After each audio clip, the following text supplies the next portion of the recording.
Agora vai. Agora é. Então vamos voltar lá para o começo. Espera aí. Vamos começar de novo. Agora tá, pessoal. Estão ouvindo a gente? Ouvindo? Ainda não. Vai dar um delay ainda para elas.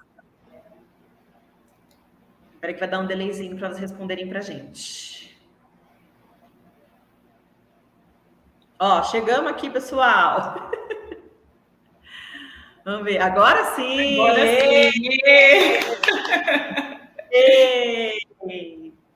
Ó, então, vamos lá. Vamos começar de novo, Ana, porque, né, o pessoal não estava vamos conseguindo começar de novo. Agora conseguimos, gente. Vai ficar tudo bem ao vivo, é melhor, né? Mas pode dar perrengue.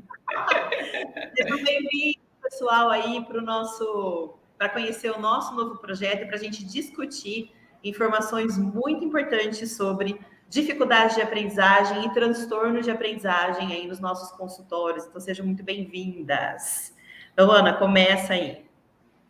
Boa noite. Estamos, então, dando início à nossa live Avaliação e Intervenção em Aprendizagem, ao nosso novo projeto, que é o Quebra-Cabeça Clínico.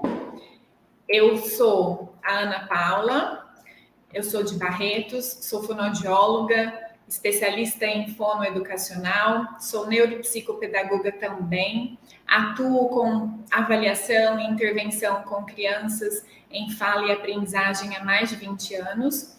Conheci a Dani em um curso e a gente começou a discutir umas ideias, montamos grupos de estudos e a partir desses grupos de estudos, então, surgiu aí a nossa ideia do quebra-cabeça clínico que a gente vai apresentar para vocês. Bom, a Ana já apresentou muito bem, né? Mas também sou fonoaudióloga, especialista em linguagem e fonoaudiologia educacional, sempre fui apaixonada por leitura escrita e encontrei na Ana aí uma parceria muito importante e juntas a gente conseguiu construir um link, né, das ideias aí, do que pode realmente, de como a gente pode chegar nesses raciocínios clínicos, chegar nesses possíveis fechamentos diagnósticos. Foi uma junção tão interessante que a gente fez esses grupos, esses cursos que ela falou, e deu um resultado tão positivo, o pessoal acompanhando a gente e gostando, que a gente quer que isso fique maior e tenha um acesso para mais pessoas, para que a gente possa ajudar ainda mais pessoas, né, gente? Porque está aumentando o número de crianças aí com dificuldade de aprendizagem, principalmente por conta do isolamento social, e a gente precisa saber, a gente tem o dever, né? Você trabalha nessa área de saber como fazer para acolher essa demanda e ajudar essas crianças e essas famílias, né? Então, vamos lá. Eu que vou começar falando aí da anamnese, né? A anamnese é a nossa porta de entrada, né, pessoal? Para todas as crianças, para todas as questões que chegam em qualquer consultório.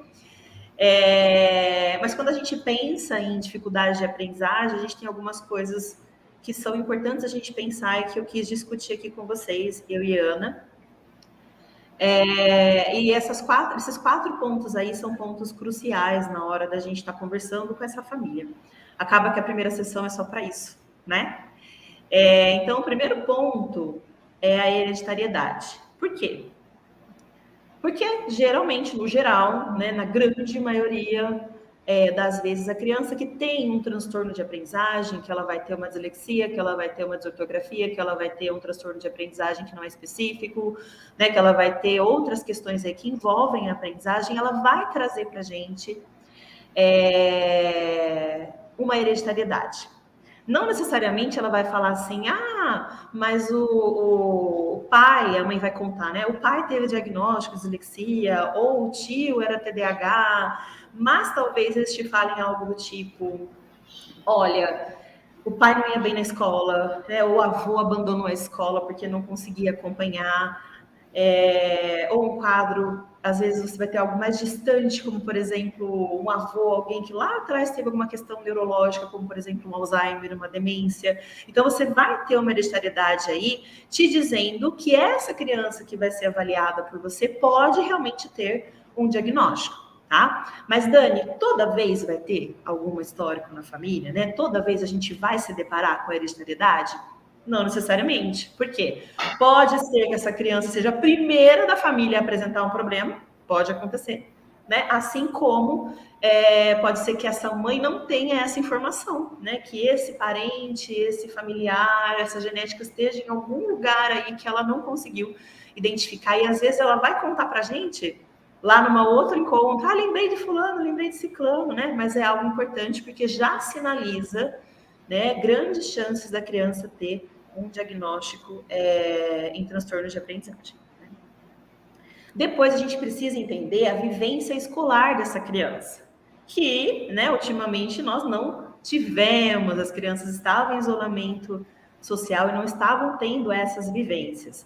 Porque eu preciso expor essas crianças, garantir que elas estão recebendo o estímulo necessário para se desenvolver. Né? A gente já tem uma baixa de estímulos muito grande. Por quê? Porque a gente já fica mais dentro de casa, né? As crianças já não têm tanto acesso a espaços, a subir em árvore, a explorar a parte motora, a explorar a linguagem. Então, a gente percebe que já há uma diminuição em tudo que favorecia o processo de aprendizagem. Quando surgiu aí, né, a questão da pandemia, isso piorou drasticamente. E essas crianças ficaram ainda mais restritas, porque muitas vezes o único espaço onde a criança ia receber esse estímulo era lá na escola, né? Então ficava de repente de manhã em um lugar com a avó, com a mãe e tal, e ia para a escola e é lá que ela ia viver as oportunidades de se desenvolver e de aprender. E agora nem isso elas puderam vivenciar, nem mesmo o ambiente escolar. E no processo de alfabetização, eu preciso ter essas formações de memória, né? Eu preciso conviver com isso, eu preciso entender as dinâmicas aí do processo de leitura e de escrita, eu preciso estar ali no dia a dia vivenciando tudo isso. Então, saber se essa criança teve uma vivência escolar, desde quando ela está na escolinha. Então, não é só o comecinho ali, primeiro e segundo ano, né? Desde quando ela vai? Ela vai na escola, ela já ia na creche, porque creche já tem bastante estímulo. Ela foi na educação infantil. A gente tem criança que, por conta da pandemia, nem frequentou educação infantil. Né? Ela já foi direto, às vezes, né? Ao invés de ir lá para os 4, 5 aninhos ali, ela acabou perdendo esse período e vai direto para a alfabetização. Como é que essa criança vai ter um processo adequado com tantas falhas lá atrás? Né? E depois a Ana vai falar mais à frente aí sobre o DSM-5, né, sobre a intervenção, mas já pensando nesse lado da intervenção, eu preciso garantir a intervenção para minha criança para dizer com certeza o que ela tem, senão eu não consigo, eu preciso tirar tudo que embaça o caminho, né? Então, quando a criança chega para a gente é como se tivesse tudo embaçado, a gente não conseguisse olhar direito o que está ali. Então, a gente precisa tirar tudo isso através do processo de intervenção para daí sim a gente começar a investigar o que essa criança tem. Então, a vivência escolar e como isso é dentro de casa, se é valorizado ou não, se essa família é uma família que de repente vai ter um trabalho de literacia, né, que vai valorizar a questão da aprendizagem ou não, também é importante. O desenvolvimento, né, e não só o desenvolvimento de linguagem, mas o desenvolvimento como um todo. Por quê? Porque a gente pode ter crianças que vão ter, né, por exemplo, um quadro de dislexia que vem de alterações aí de linguagem, mas eu posso ter uma criança que vai ter questões comportamentais que prejudicam a sua aprendizagem, como é o caso do TDAH, eu posso ter criança com questões cognitivas que prejudicam a sua aprendizagem, eu posso ter crianças com questões sensório-motoras que prejudicam a sua aprendizagem. Então, eu tenho que perguntar sobre tudo e mais um pouco para essa família, para construir, né, para pensar em todos os tijolinhos aí que vão me fazer pensar em possibilidades, tanto de testes para aplicar nessa criança, quanto de hipóteses diagnósticas que ela pode vir a receber lá na frente, ou de encaminhamentos, né? Porque se eu tiver uma criança com questões sensório-motoras, eu posso de repente precisar de uma terapeuta ocupacional para me ajudar. Então, eu já vou fazendo esses links, gente. Eu brinco que na hora de fazer o fechamento diagnóstico, né, ou de juntar as informações e pedir o fechamento para algum profissional, dependendo qual é o quadro clínico da criança, eu volto na anamnese toda hora para procurar informação, tá? E os fatores extrínsecos, né? Até agora a gente falou de fatores intrínsecos, que é a hereditariedade, o desenvolvimento, e os fatores extrínsecos, que têm a ver com a vivência escolar, mas que também têm a ver com outras questões. Né? O que impede essa criança de aprender? Então, a pandemia é um fator extrínseco importante, mas eu posso ter questões emocionais acontecendo naquela família que atrapalha essa criança a se dedicar totalmente à aprendizagem. Né? Eu posso ter questões socioculturais que atrapalham essa criança a se desenvolver. Então, eu preciso questionar também quais são os fatores fora dessa criança que podem estar atrapalhando o desenvolvimento dessa aprendizagem, tá? Então, aqui são 4, né, fatores relevantes aí que a gente tem que estar perguntando na anamnese, mas eu até trouxe aqui, ó, uma folhinha, né? A anamnese que a gente aplica, eu e Ana, tem 5 folhinhas, então é muita coisa para perguntar, tá bom? E lá no nosso projeto, no nosso curso, a gente vai fornecer essa anamnese e ensinar o passo a passo, até como a gente pergunta, né? A importância de cada uma das perguntas e que dados relevantes nessas respostas eu posso considerar como fatores de risco para uma criança ter um diagnóstico específico, ok? Pessoal, se quiser mandar pergunta, tá? Fica à vontade. A Fono aqui fala meio rápido, né? E fala pra caramba, né? A Ana já fala mais calma. Dá pra entender, Ana? Tá bom. A Fono feliz fala, né? Meio desesperada, assim. Agora vamos pensar um pouquinho aí nos protocolos, que é uma das grandes dificuldades dos profissionais que trabalham em ambiente clínico, né? Porque o que eu compro? Eu escuto muito isso, a gente escuta muito isso, né, Ana? Mas qual que eu compro? Qual que é importante? Qual que eu vou usar? Porque tem muitos protocolos disponíveis para a gente poder trabalhar e avaliar essas crianças aí. Então, primeira coisa, né? Eu gosto de pensar pela linha, iniciando aí pelo rastreio. Então, eu tenho protocolos que são chamados de protocolos de rastreio, que vão investigar a criança de uma forma mais global e mais superficial, tá? Superficial no sentido de não ser bom, mas no sentido de você conseguir olhar para ela de uma forma mais global. E aí você conseguir, a partir daquele protocolo de rastreio, decidir quais outros protocolos você vai usar com essa criança ou que tipo de intervenção você vai começar a trabalhar com essa criança. Então, por exemplo, uma criança com dificuldade de aprendizagem, quando ela chega para a gente, ela pode, principalmente agora, né? Agora a indicação não é nem que a gente feche o diagnóstico dessa criança. Então, eu não posso, gente, receber a criança, avaliar, né, fazer os encaminhamentos aí, juntar as informações e fechar diagnóstico. Por quê? Porque eu tenho o fator vivência escolar gritante atrapalhando, a Ana vai falar disso também, e o DSM-5 tem indicações sobre isso, né? Nós precisamos fazer intervenção com essa criança primeiro intervir. Então, já que eu vou fazer intervenção, eu me questiono, por que é que eu vou aplicar muitos protocolos nessa criança? Eu posso escolher um protocolo de rastreio que se encaixe na necessidade dela, né? E a partir daí, realizar a minha intervenção e depois eu reavaliar essa criança com esse mesmo protocolo e daí sim, decidir se eu continuo intervindo, se eu dou alta ou se eu vou para uma avaliação mais completa, tanto minha quanto os encaminhamentos para os outros profissionais que eu vou precisar também, certo? Então, o raciocínio com o protocolo de rastreio é esse. Então, é a primeira coisa que a gente indica aí para vocês, né, Ana? É esse caminho inicial, recebendo a criança pela primeira vez aí na clínica de vocês. E aí nós vamos ter protocolos fixos e protocolos flexíveis. Então, o que a gente chama de protocolos fixos? Protocolos que eu preciso usar para investigar. Então, eu tenho habilidades que eu preciso investigar, como, por exemplo, as habilidades preditoras da alfabetização. Eu tenho que avaliar, eu não tenho como fugir disso, senão eu não vou conseguir enxergar a minha criança. Então, esses protocolos são protocolos fixos, eles têm que fazer parte da minha listinha ali de materiais que eu vou usar, de instrumentos que eu vou utilizar para avaliar a minha criança. E aí eu vou ter os protocolos flexíveis. O que seriam os protocolos flexíveis? Aqueles que, dentro dos meus protocolos fixos, eu paro e penso, eu acho que eu vou ter que investigar isso aqui também. E aí eu vou escolher um protocolo da minha lista de protocolos flexíveis que eu posso ou não utilizar para complementar a minha avaliação através dos meus protocolos fixos. Então, esse é o raciocínio. Eu preciso entender o que é a necessidade inicial que eu tenho que investigar, que não tem como fugir, porque senão eu não vou conhecer minha criança. E a partir desses resultados, desses protocolos fixos, eu vou lá nas minhas possibilidades de protocolos flexíveis e escolho aquele que eu preciso para poder me dar mais respostas, né? Quando eu preciso de mais respostas, eu vou para a minha lista de protocolos flexíveis, certo? Isso tudo a gente fala também no curso, inclusive, quais são os protocolos que a gente indica como fixos e protocolos que a gente indica como protocolos flexíveis, tá bom? E aí eu tenho 2 tipos de resultados quando eu aplico o teste na minha criança, seja teste de rastreio, seja teste fixo ou seja teste flexível.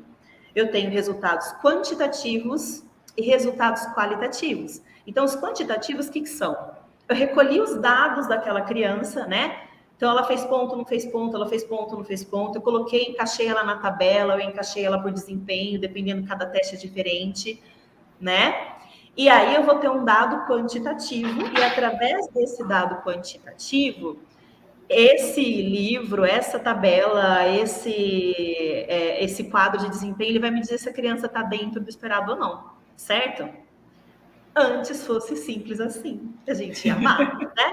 Os testes tivessem todas as respostas que a gente precisa, ia ser maravilhoso, mas não tem, né? Por quê? Vamos pegar o exemplo aí de uma nomeação automática rápida, por exemplo. A nomeação automática rápida, geralmente, ela é medida de forma quantitativa pelo tempo que a criança leva para nomear aqueles estímulos. Então, você tem um valor em tempo que a criança conseguiu. E aí você vai lá e vê se a criança conseguiu dentro do tempo esperado para a idade ou não. Mas aí a minha criança conseguiu pelo tempo esperado para a idade. Mas quando eu olho para a qualidade do que ela fez, ela pulou estímulo, ela trocou estímulo, ela pulou linha. Então, eu não posso considerar essa criança dentro de uma normalidade. Por quê? Porque qualitativamente falando, ela não foi bem. Então, todos os testes, gente, todos, a gente precisa olhar de forma quantitativa, porque a gente tem uma normativa para seguir, né? E de forma qualitativa, já pensando nos perfis diagnósticos. Então, quando eu penso numa dislexia, a dislexia tem essas características, nessas habilidades, e aí eu olho para aquele dado quantitativo. Mas, às vezes, o quantitativo não é suficiente, é o qualitativo que vai me dizer realmente se o meu raciocínio está certo, né? Então, no nosso curso Quebra-Cabeça Clínico, a gente faz todo esse caminho, né, de quais são os transtornos que tem, quais são esses perfis, como que eles se apresentam, e aí, durante os testes, como que eles vão aparecer, tanto de forma quantitativa, quanto de forma qualitativa, né? Espero que um dia a gente possa olhar para o teste, né, e falar, não, ó, esses dados aqui já batem com o que a criança tem. Mas não é assim em nenhum tipo de teste, né? Nem mesmo nos testes neuropsicológicos ainda tem também esse olhar qualitativo para como esses dados, esses resultados das crianças se apresentam, ok? Até porque cada indivíduo é único, né? Tem uma vivência, tem uma família, então não dá para a gente se basear em dados que são normatizados de uma determinada região específica para toda a população. Eles servem mesmo para um norte, para a gente entender o que é esperado dentro, né, das normas aí, das normatização da pesquisa, mas a gente precisa ter um olhar individual para cada criança, como um ser humano individual que vivenciou certas situações ou não, que teve, como a Dani falou lá no início, que teve estímulo ou não, será que é a falta de estímulo, será que foi a falta de rotina, será que foi a falta de convívio social agora nesse momento de pandemia. Então, é por isso que esses olhares qualitativos, eu penso que são extremamente importantes para a nossa avaliação, e são esses dados que nos dão algo mais para a gente fechar esse diagnóstico ou pensar numa hipótese e também definir o planejamento de intervenção. Exatamente. Então, aqui o segredo, pessoal, é a gente saber, né? O que eu tenho que avaliar? Então, que habilidades eu tenho que avaliar quando eu penso numa criança com dificuldade de aprendizagem? O que eu tenho que avaliar? E a partir disso, eu vou buscar os protocolos que avaliam essas habilidades. E aí eu vou definir o que é extremamente necessário avaliar e o que eu posso, de repente, precisar avaliar, para definir que protocolos flexíveis eu vou utilizar, né? E a partir da minha avaliação, olhar tanto de forma quantitativa, porque os testes estão aí para isso, né, para nos nortear, como a Ana disse, mas também de forma qualitativa, né, porque o qualitativo, como a Ana repetiu, eu vou repetir também, eles nos trazem muita informação, gente, muita informação. É algo assim que quando a gente entende os perfis, né, de como cada diagnóstico se apresenta nas avaliações, fica claro o quanto o qualitativo precisa ser olhado e com muito cuidado. E a gente conta isso tudo para vocês lá no nosso curso. Com todos os detalhes. Com todos os detalhes. De forma simples, né, gente? Vamos facilitar o entendimento da galera. Pode passar, né? Pode passar. Então, pensando nesse montante de protocolos que a gente tem e nessa avaliação que a gente vai fazer, a gente também tem que entender como que se dá o desenvolvimento do ser humano dentro de todas as suas habilidades. E a gente costuma dizer na anamnese para os pais que a gente vai montando um quebra-cabeça, por isso a ideia do quebra-cabeça clínico.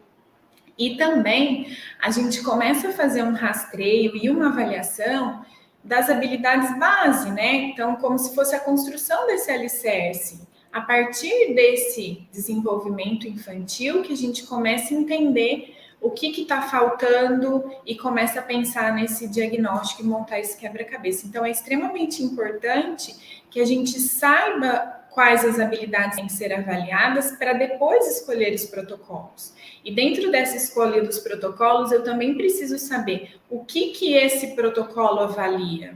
Qual é a idade que esse protocolo tem em normatização? Será que esse protocolo realmente é importante para o meu caso? Então, na hora de efetuar, né, a busca desse protocolo, de adquirir esse protocolo, de utilizar esse protocolo, a gente tem que pensar em tudo isso. Porque existem muitos protocolos, todos eles são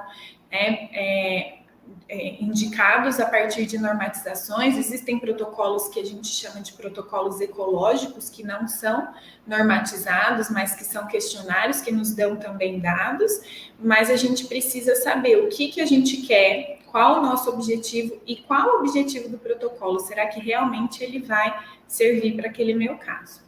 Então, pensando nas funções que devem ser avaliadas, eu começo realmente das funções base do desenvolvimento infantil, que são os processamentos, né? O processamento sensorial, que é toda a entrada que nós temos de informação inicialmente, ela ocorre pela parte sensorial, então os órgãos dos sentidos. Então, é extremamente importante que façamos uma observação desse processamento sensorial.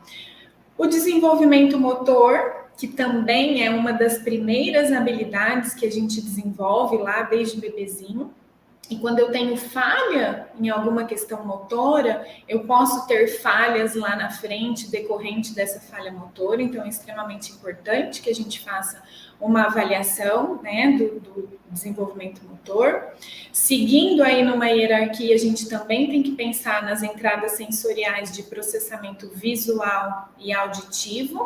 O que seria isso? Seria como que o cérebro interpreta aquilo que a gente está vendo e aquilo que a gente está ouvindo. Então, por exemplo, uma professora na sala de aula, ela está dando aula, está dando a explicação, e o aluno precisa prestar atenção naquela fala e ignorar o que o amigo está falando do lado, ignorar a porta que bateu, ignorar o som de fundo. Então, algumas crianças têm falhas nesses processamentos. Nós, profissionais que realizamos avaliação, a gente precisa entender o funcionamento desses processamentos, saber avaliar, pelo menos num rastreio, para poder ir montando esse quebra-cabeça. No nosso curso, a gente fala um pouquinho do processamento, a gente fala de tudo, mas o processamento visual tem um destaque importante. Nós temos um teste que avalia o processamento visual e a gente vai ensinar como aplicar e como corrigir, né, Dani? Sim. Seguindo aí essa hierarquia, a gente tem as habilidades preditoras para a alfabetização, que são habilidades extremamente importantes para o desenvolvimento de leitura e escrita, e que a gente precisa ter um olhar sobre elas, porque muitas vezes a criança tem uma dificuldade no processo de alfabetização por falha nessas habilidades. E aí, se elas não forem corretamente trabalhadas, essas falhas geram lacunas que vão sendo empurradas com o desenvolvimento de leitura e escrita, e lá na frente, essas falhas podem gerar aí uma dificuldade maior.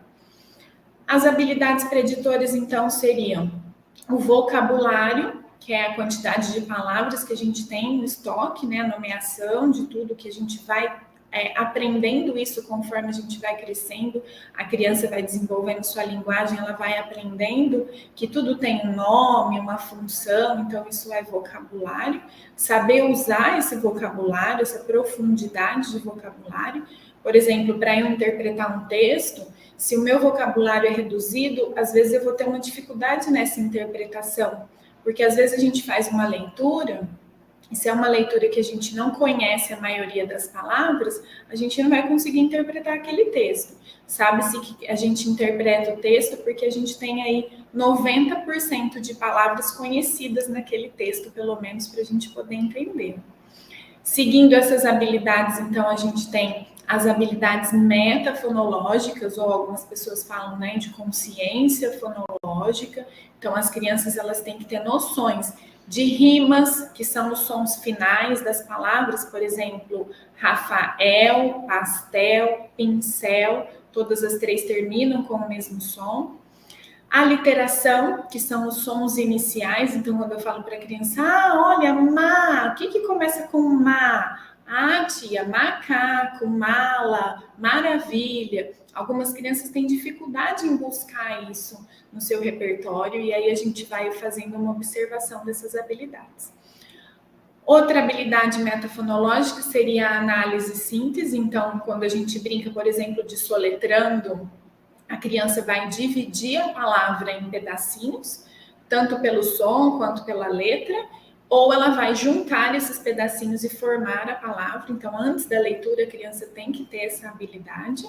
E a manipulação desses sons. Por exemplo, jacaré, tira o ré, o que sobra?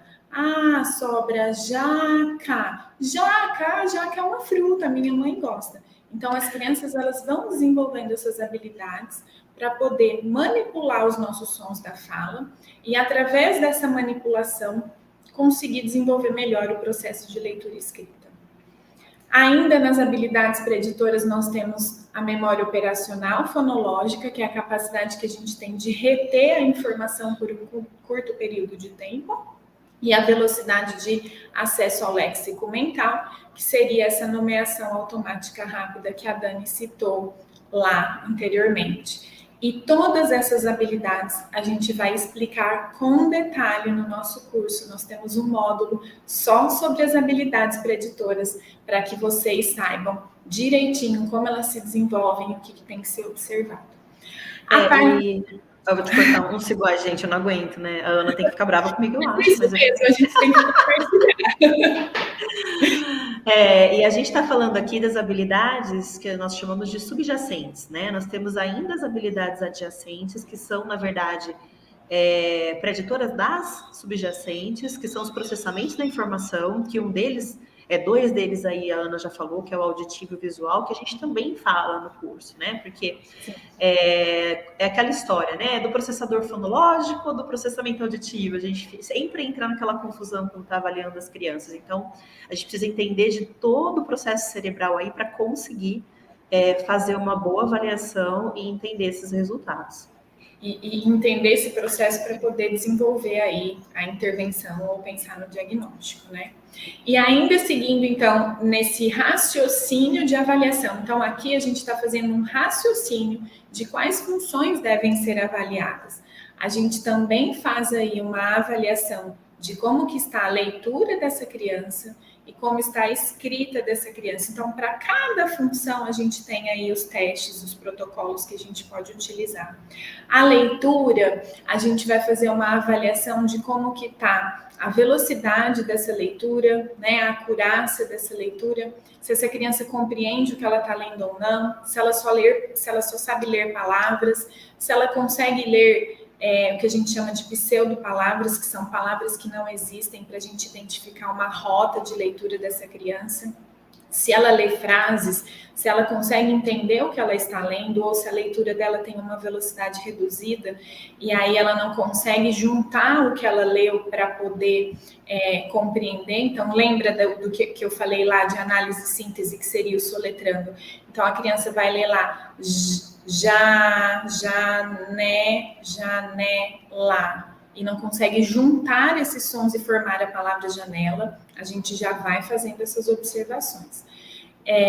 Também, quando a criança já faz uma leitura melhor, uma leitura de texto, e a gente avalia a velocidade, a gente também avalia se aquela criança faz a inferência do texto, ou seja, se no texto tem alguma informação implícita que a gente precisa entender, a criança, será que ela consegue fazer essa inferência, essa compreensão ou não?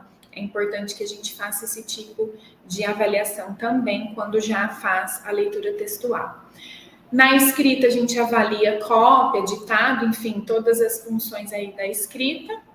E a matemática também, nós temos protocolos que a gente consegue avaliar algumas funções da matemática, e principalmente durante a leitura, se ela faz um planejamento da informação, quando tem os probleminhas e ela consegue, através da leitura, então também faz parte da avaliação de leitura, se ela consegue juntar as informações, planejar para executar na matemática.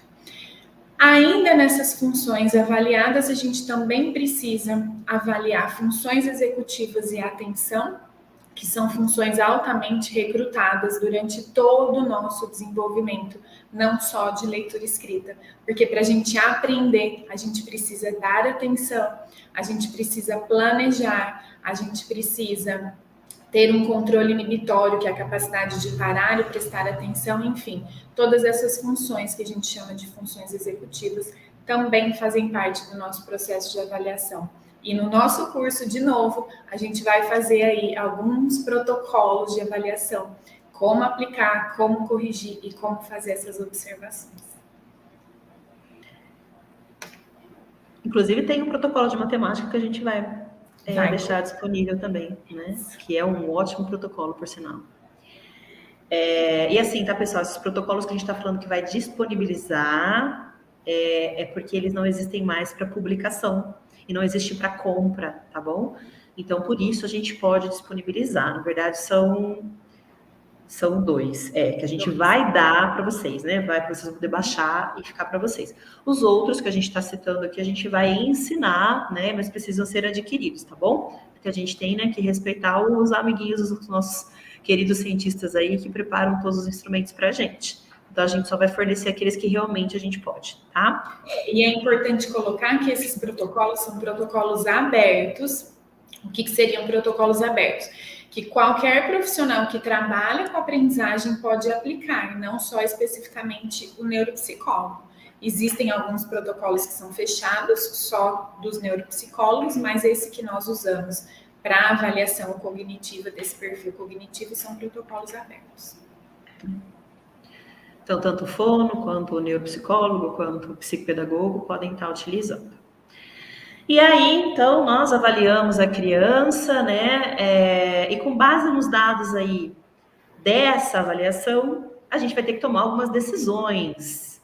Eu falo que se a gente quer trabalhar com avaliação, a gente tem que tomar a decisão, não pode ficar em cima do muro, né? Porque muitas vezes, pessoal, o que vai acontecer?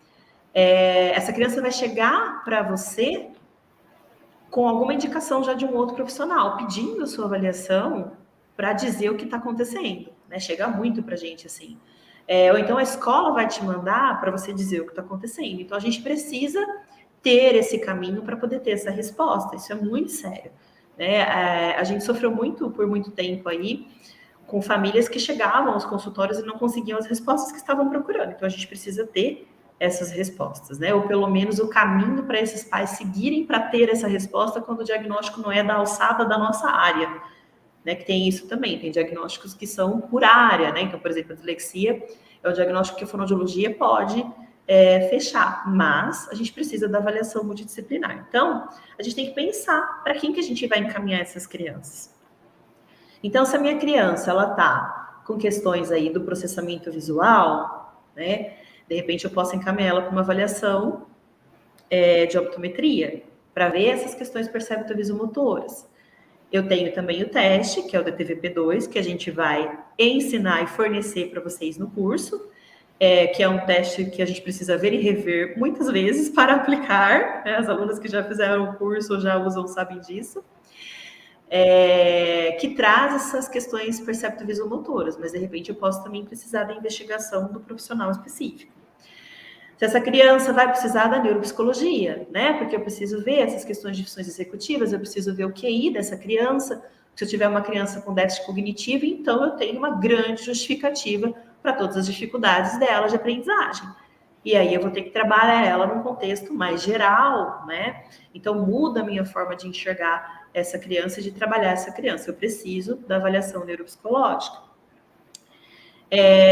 Neuropediatra, eu tenho que pedir essa avaliação também médica dessa criança, principalmente se for uma criança que a gente, de repente, acha que precisa de um medicamento, né? Que pode ser uma criança com TDAH ou com TDAH em concorrência com a dislexia, qualquer outra coisa, né? Então, a gente precisa também procurar esse profissional neuropediatra ou outros profissionais, né? Então, assim como eu tenho lá, por exemplo, os profissionais que eu preciso, os protocolos que eu preciso utilizar, que são os fixos, eu também tenho os profissionais que eu preciso encaminhar, que eu não tenho muita saída, que a neuropsicologia faz parte, a neuropediatria faz parte, como eu tenho os profissionais ali de uma linha que a gente poderia dizer até um pouco mais flexível, que é quando a gente suspeita de algo mais.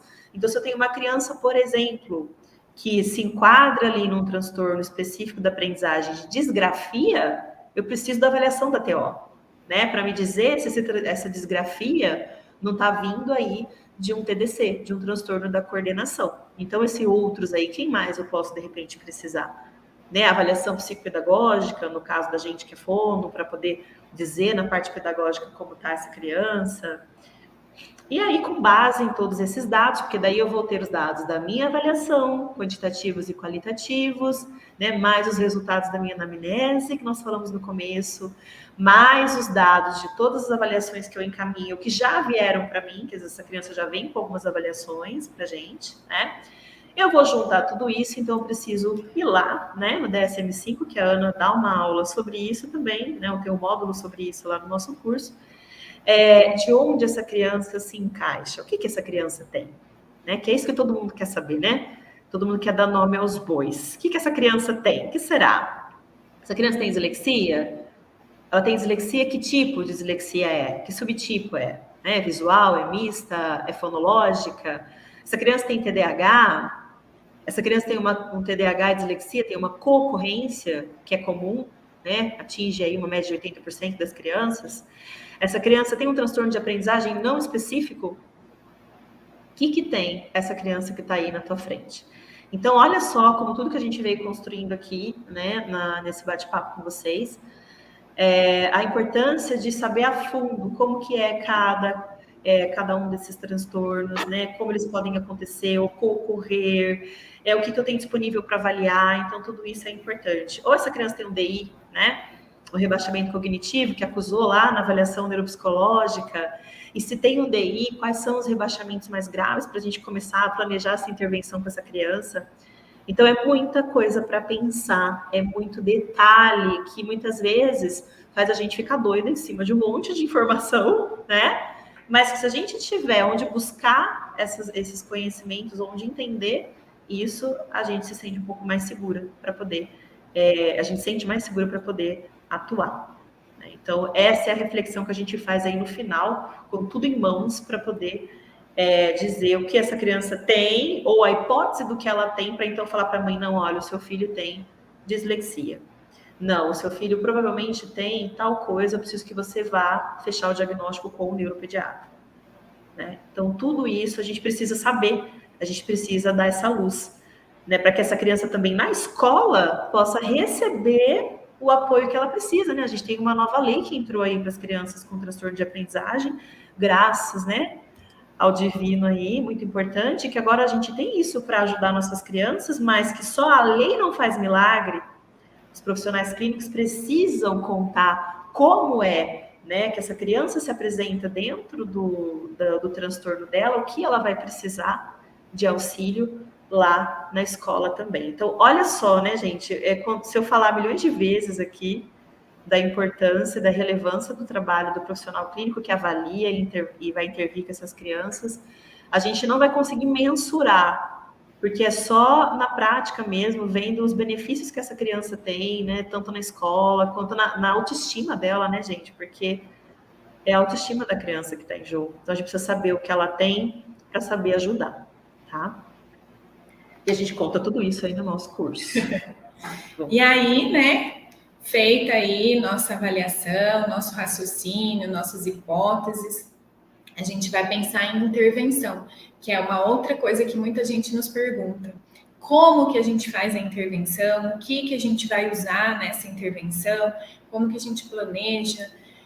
Então, primeiro a gente vai pensar aí realmente na hipótese que foi levantada e como que a gente vai trabalhar. Então, se a gente voltar um pouquinho lá atrás, quando a Dani fala dos protocolos de rastreio, a gente vai pensar que a gente recebe também crianças que não têm idade para concluir o diagnóstico. Então, por exemplo, a dislexia, a gente conclui o diagnóstico aos 9 anos por uma questão de maturidade cerebral. Mas eu recebo crianças da educação infantil, primeiro, segundo ano, que não têm essa idade. Eu aplico o protocolo de rastreio, faço outros protocolos se for necessário, como a gente já vem falando, e aí eu vou desenvolver um planejamento de intervenção, porque eu não vou esperar a criança ter 9 anos para saber qual diagnóstico foi. Eu preciso fazer essa intervenção o quanto antes, porque aquelas habilidades todas que foram avaliadas, que a gente explicou para você um pouquinho lá atrás, elas precisam ser estimuladas para que essa criança desenvolva um processo de alfabetização com menores dificuldades. Se eu estimulo as habilidades que estão falhas, mesmo pensando que são crianças com risco para dislexia, por exemplo, ela vai aos 9 anos, sim, concluir o diagnóstico, mas as falhas serão menores. Nós minimizaremos as dificuldades, a autoestima dessa criança vai estar melhor e aí essa criança já está num processo em andamento. Diferente de quando a gente recebe, muitas vezes a gente recebe essa criança só no 3º ano. Essa lacuna ficou. Então, o nosso planejamento de intervenção, ele sempre tem um olhar para as hipóteses, mas principalmente pelo que a gente achou aqui, nesse momento, na avaliação. A idade que ele tem, as habilidades que estão falhas e o que eu preciso fazer para melhorar. Então, sempre a gente vai usar esse quebra-cabeça que foi montado para pensar aí também numa continuidade disso na intervenção. Existem programas com base científica, que são programas, né, de um desenvolvimento, chama-se RTI, que é um modelo de resposta e intervenção.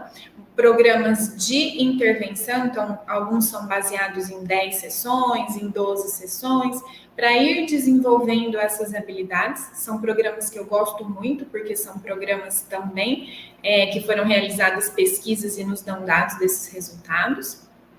Eu gosto muito de atividades programadas conforme a avaliação, então atividades livres, atividades direcionadas, livres no sentido de que eu monto como eu quero, mas direcionada para que eu tenha um trabalho focado naquela habilidade que está falha e eu vou trabalhar. Então, por exemplo, eu faço uma avaliação de habilidades metafonológicas, né, da consciência fonológica, e a criança me dá um resultado dentro do padrão esperado, na média. Então, eu penso, eu não preciso trabalhar a habilidade metafonológica.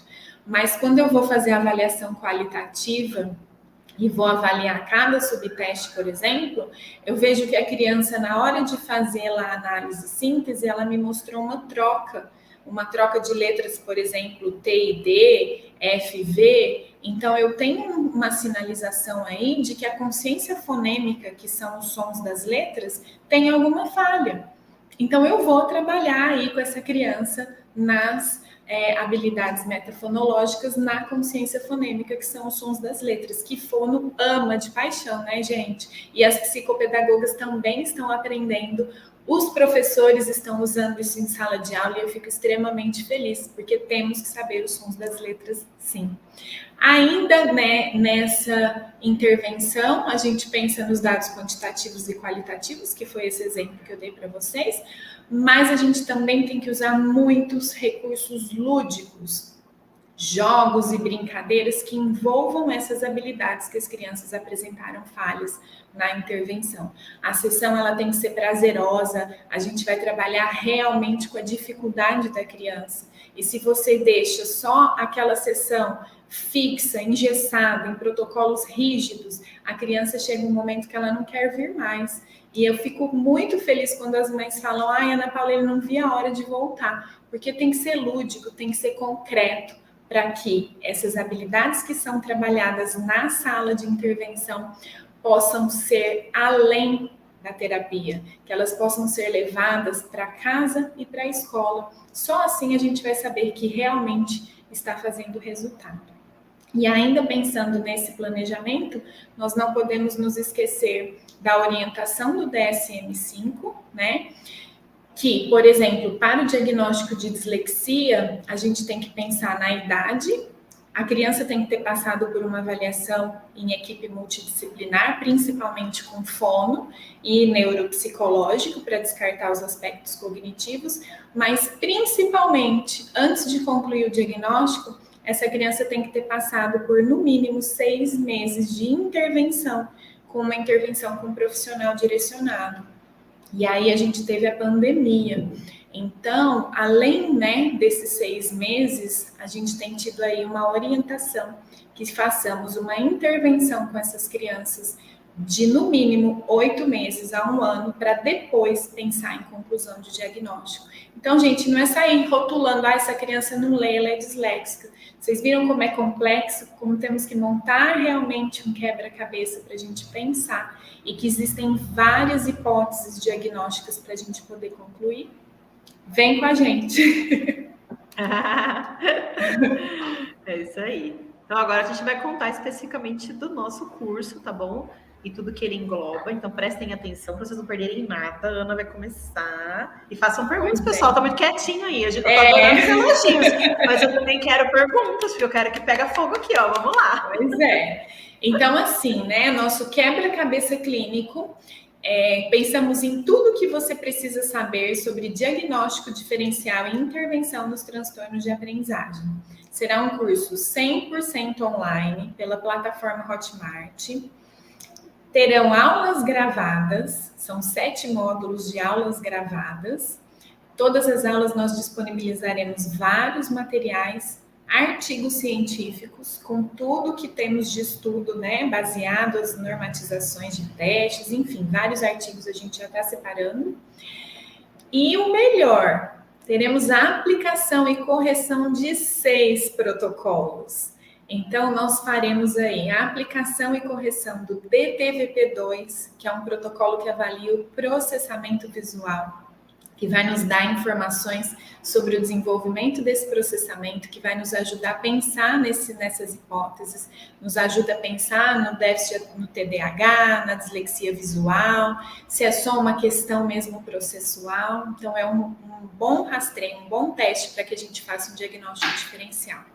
Teremos também o protocolo de avaliação das habilidades cognitivo-linguísticas, que a gente chama de protocolo roxinho, que é um protocolo de rastreio, geralmente usado para do 3º ao 5º ano, mas existem algumas tabelas com correções para 1º e 2º ano. A gente vai ensinar a aplicar e corrigir e fazer o raciocínio clínico. Teremos o protocolo PROLEC, que são a avaliação dos processos de leitura, então é um protocolo de avaliação só de leitura, também a gente vai ensinar, aplicar e corrigir.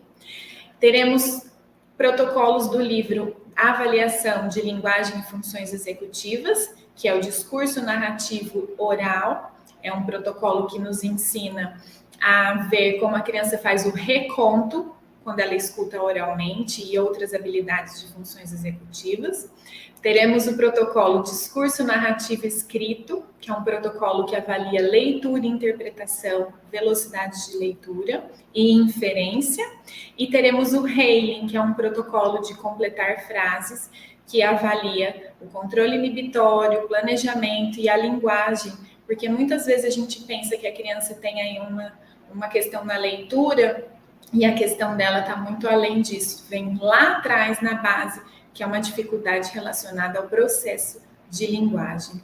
Então, todos esses protocolos nós ensinaremos a aplicação, correção e o raciocínio clínico para as hipóteses de diagnóstico. E temos bônus, gente! Deixa eu só responder aqui. Melissa, já respondemos a sua pergunta, tá bom? Vamos lá. Vou terminar de falar sobre nosso curso aqui. Ah, e os módulos, pessoal, como, né, é através da Hotmart, ele vai ficar gravado e vocês têm o acesso de 10 meses, né? Então dá para ir, voltar, decorar o que a gente fala, né, tranquilamente. Principalmente teste, né, gente? A gente fica muito na dúvida se como é que faz exatamente aquilo, né? Então, para os testes, eu acho isso incrível, a gente ter esse tempo de ir e voltar quantas vezes a gente precisar, né? E de bônus, né? Então, vai ter uma aula, dicas de intervenção, que a gente vai preparar, que a gente preparou para vocês. O e-book TDAH em casa, para leitura, bem completo, bem bacana. Um grupo, né, de suporte, então vocês vão ter acesso a gente o tempo todo, tá? E quem já fez aula com a gente, quem conhece a gente, sabe que a gente é super acessível.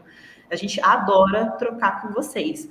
E a gente é daquelas assim, ó, perguntou, peraí, que essa resposta eu não tenho agora, eu vou caçar essa resposta para você. Porque se você tá me perguntando uma coisa que eu não tô conseguindo responder agora, eu também preciso saber essa resposta, né? Então a gente vai caçar, tá bom? As respostas para vocês. Daquilo, né, que de repente a gente não tiver naquele momento. Os testes para baixar, né, então, só aqueles que a gente tem direito de fornecer para vocês, né, pessoal? Então, aquilo que a gente puder, como é o caso do TVP2, do livro da matemática, e acho que esses dois só, né? Se tiver mais algum, agora eu não tô lembrando. Mas gente... Até tem uma pergunta do protocolo roxinho, né? Que ele ainda não está sendo vendido, mas porque ele está sendo reformulado. Ah, sim, Aí a gente não pode fornecer, tá bom? Deixa eu ver aqui as perguntas da gente, né? Vou parar aqui, ó, que daí depois eu não me perco. A gente já vem respondendo. Aulas ao vivo. Então, no decorrer desses 10 meses que vocês vão ter acesso às aulas gravadas, a gente vai desenvolver com vocês encontros ao vivo, né? Para tirar dúvida, para fazer estudo de caso, para falar sobre avaliação neuropsicológica, para falar sobre anamnese. Então, trazendo os assuntos conforme a demanda também que vocês forem trazendo para a gente poder discutir juntas, né, e esclarecer para vocês o que for preciso. Então, a gente vai estar conectado o tempo todo. Então, não é lá fazer o curso e acabou, né? Não vai ser só assistir a gente bonitinha, maquiada, gravadinha. Não, vai ter que ver nossas rugas também, entendeu? Vai ter que ver as rugas da pessoa de preocupação, porque a gente vai ter aula ao vivo, que vai ficar gravada para quem não puder assistir depois, mas para a gente justamente ter essa conexão. E nas aulas de estudo de caso, nós vamos trazer casos que pode ser o seu caso, né? Então, a gente vai escolher alguns casos de alunos para a gente estar discutindo aí ao vivo e chegando aí nesse raciocínio diagnóstico em conjunto. Olha que legal, gente. Imagina o quanto a gente tem a ganhar com essas trocas, né? E além de tudo isso, a gente também vai ter um desconto, porque no decorrer do andamento aí do nosso curso, a gente vai lançar uma comunidade de apoio. O que seria essa comunidade de apoio? A gente tá a doida das ideias aqui, né, gente? Vai vendo. Porque a gente achou que só o curso não era suficiente.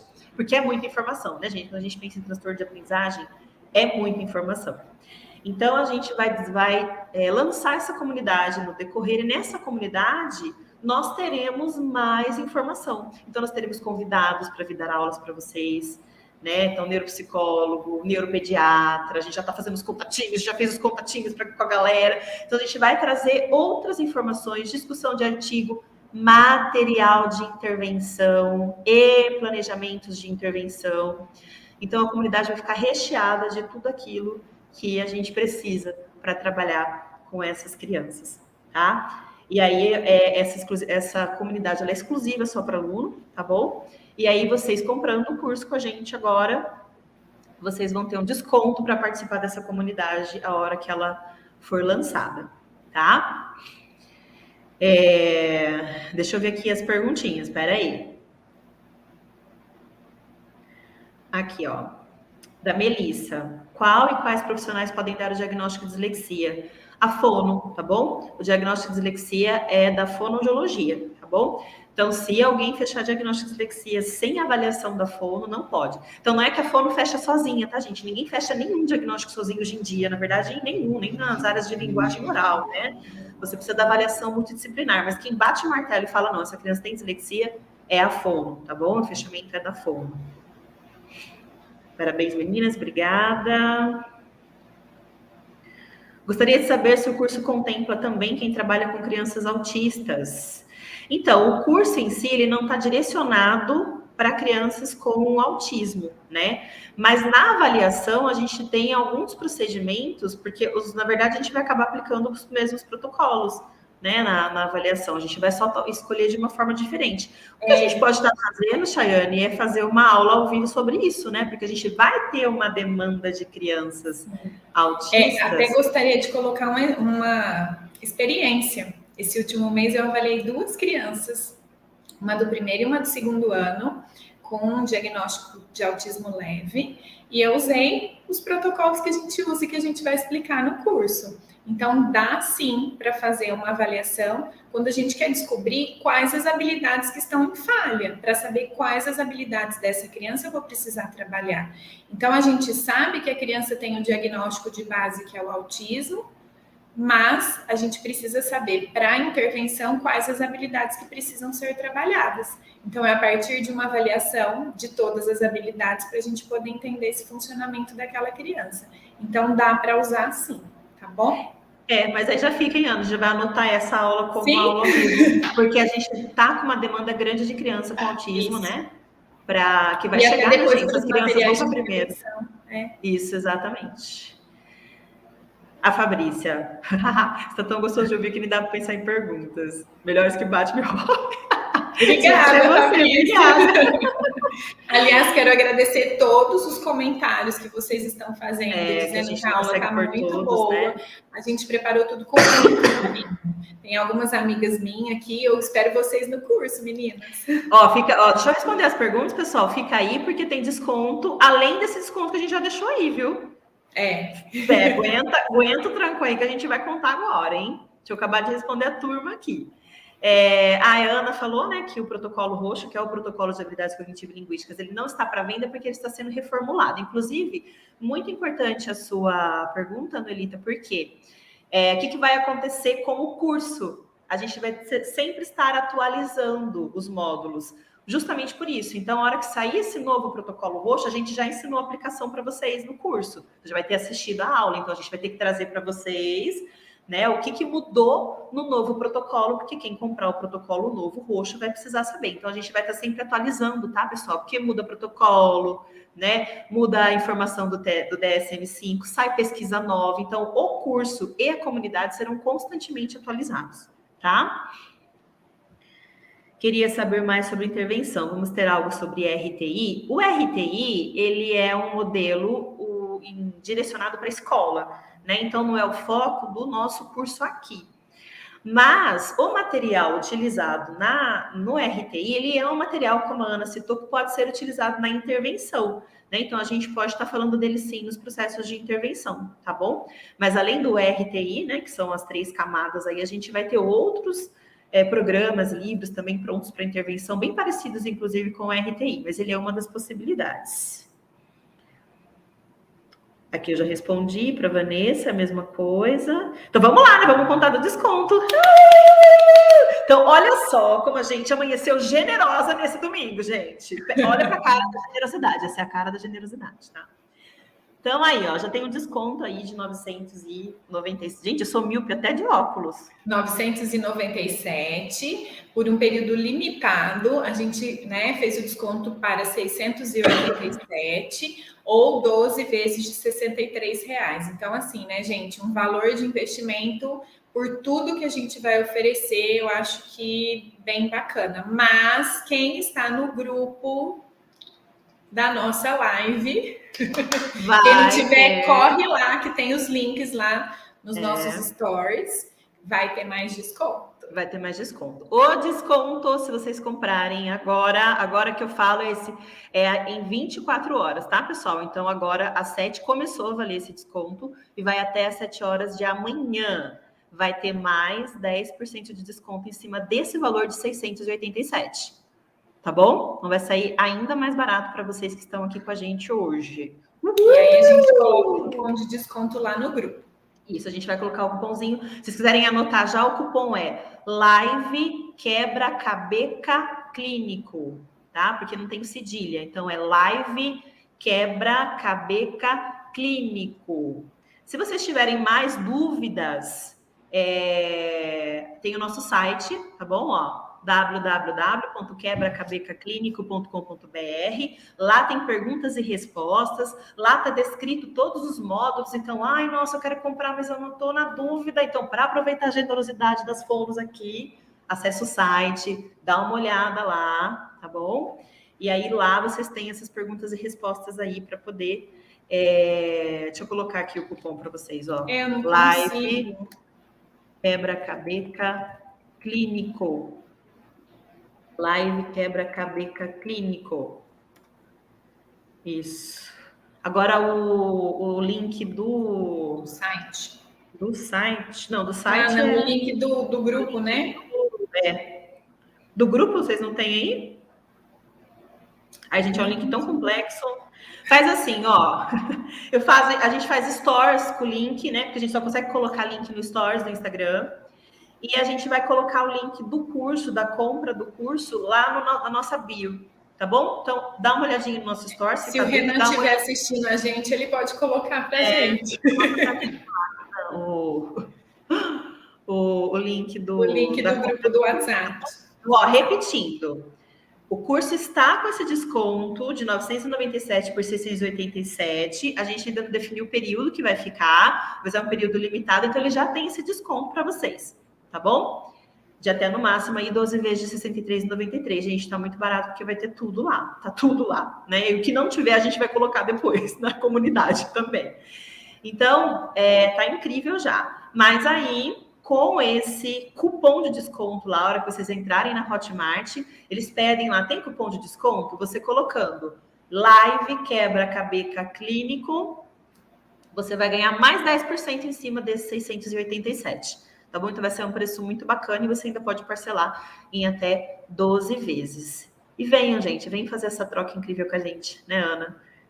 Estamos esperando todos vocês, né? Porque é aberto para qualquer profissional que trabalhe com essa área de aprendizagem. E assim, gente, faz tempo estamos preparando mesmo, tudo com muito carinho. A gente pensa que quanto mais a gente compartilhar essas informações, maior número de crianças e de famílias serão beneficiadas. Então, por isso que a gente realmente pensou aí nesse quebra-cabeça.